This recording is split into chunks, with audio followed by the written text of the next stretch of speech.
అందరికీ వందనాలు. నమస్కారం. ఎలాగా ఉన్నారు అందరూ?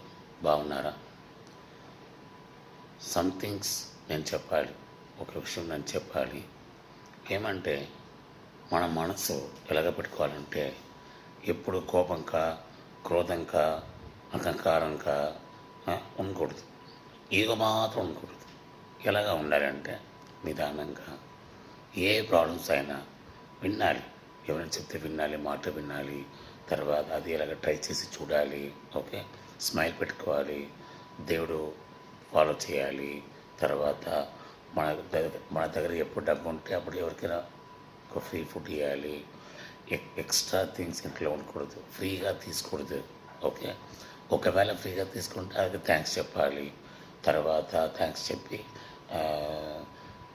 మనము ఆ మనిషికి వాల్యూ ఇవ్వాలి. ఓకే,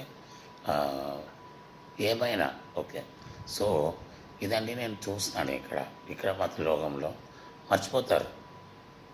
తర్వాత అవాయిడ్ చేస్తారు. వాట్సాప్లో గ్రేలో పెట్టుకున్నారు, హైడ్లో పెట్టుకున్నారు. తర్వాత ప్రొఫైల్ పిక్చర్ పెట్టలేదు, స్టేటస్ ఇది రియాలిటీ అంటే న్యాచురల్ లైవ్ స్ట్రైట్గా ఉండాలి. అర్థమైందండి? మన క్యారెక్టరే మన మిర్రర్. అర్థమైందా? అది ఇది ఒక ఏజ్ అండి.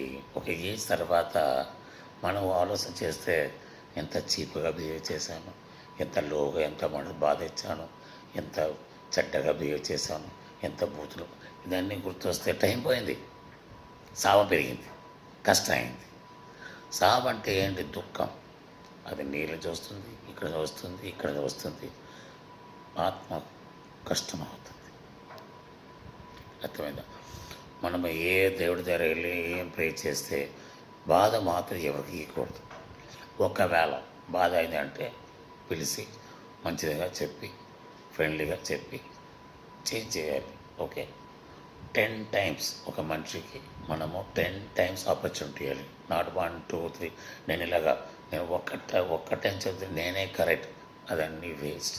మన బాడీ మన్ను తెలుసా? Sand, mud. అంతేకాని ఈ మధ్యలో ఇదన్నీ వేస్ట్ అండి. ఈగో పెట్టుకూడదు, అహంగా పెట్టుకూడదు, కోపం పెట్టుకూడదు. ఫ్రెండ్లీగా, హ్యాపీగా, సంతోషంగా.